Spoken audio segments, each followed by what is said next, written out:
Dootha media power of news. నమస్తే, welcome to Dootha media. నేను Pawan. Mumbai cricket association నుంచి టీమిండియా స్టార్ ఆటగాడు రోహిత్ శర్మకు అరుదైన గౌరవం దక్కింది. వాంఖడే క్రికెట్ స్టేడియంలో ఓ స్టాండ్ను రోహిత్ శర్మ పేరు మీద ఆవిష్కరించారు.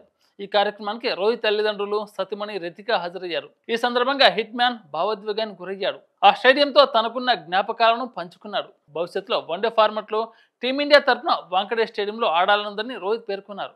ఇక్కడ విచ్చేసి ఈ కార్యక్రమాన్ని ప్రత్యేకంగా మళ్ళించిన వారందరికీ నా కృతజ్ఞతలను చెప్పుకొచ్చారు. ఇలా స్టాండ్కు నా పేరు పెడతారని నేనెప్పుడు ఊహించలేదన్నారు రోహిత్ శర్మ.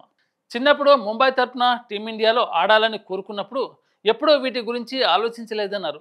ఏ ఆటగాడికైనా ఉత్తమ ప్రదర్శన ఇవ్వాలని, దేశానికి సేవ చేయాలని ఉంటుందని తెలిపారు.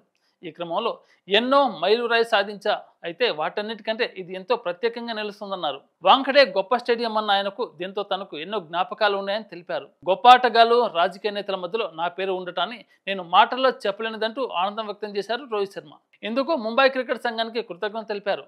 నేను 2 ఫార్మాట్ల నుంచి రిటైర్ అయ్యాను. ఇప్పటికీ ఇంకో ఫార్మాట్ ఆడుతున్నాను. ఇక్కడికి 21న ఢిల్లీ క్యాపిటల్తో ముంబై తరఫున ఆడేందుకు వస్తున్నాను. అప్పుడు నాకు ప్రత్యేక అనుభూతి దక్కుతుందని చెప్పారు. ఇక్కడ ఏ జట్టుతోనైనా టీమిండియా తరఫున ఆడడం నాకు మరింత ప్రత్యేకంగా నిలుస్తుందన్నారు. ఈ గౌరవాన్ని నా కుటుంబ సభ్యుల ముందు అందుకోవడం ఎంతో గొప్పగా ఉంది.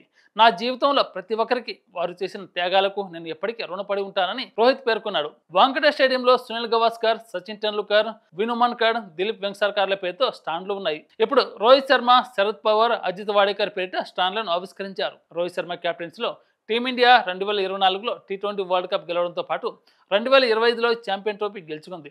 బ్యాటర్గా 3 ఫార్మాట్లలో 19,000 పైగా పరుగులు చేశాడు.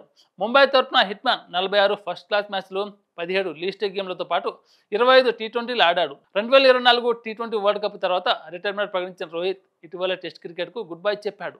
దీంతో రోహిత్ ఇకపై టీమిండియా తరఫున వన్డేలు మాత్రమే ఆడనున్నాడు. ఇలాంటి లేటెస్ట్ అప్డేట్ కోసం దూతా మీడియాని సబ్స్క్రైబ్ చేసుకుని ఆదరించండి. Thank you. హాయ్, నేను మీ RP Patnaik. Please subscribe to Dootha media. For more updates please subscribe Dootha media.